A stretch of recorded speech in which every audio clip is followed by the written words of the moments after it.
भन्नुभयो अरे भन्नु त छोरा भए बुहारी पम्ला रे हो हो म त फेरि आमा छोरालाई नै काटी नि हामी पनि काटी म त आमा छोरालाई नि फेरि काटी अहिले काट्नु के होइन हाम्रो हात छ ल अहिले त मलाई ल ल मेरो छोरा भए जति पनि आउँछ अरे अनि आमा छोरालाई काटी हुँदैन त यहाँ हामी के हेर्छौँ खालि मलाई काटी रे अब त आमा छोरालाई काटी कले अब त कले खालि मलाई काटी रे अब त त्यस्तो अनि ए मेरो छोरा भए जति पनि केटी आउँछ अरे होइन हो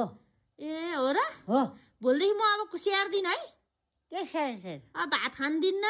खान्न आफै खानु चिया दिन्न खान्न बिस्कुट दिन्न खान्न अन्डा दिन्न खान्न अब आमा छोरालाई ताली लाएर हिँड्छु म ढोकामा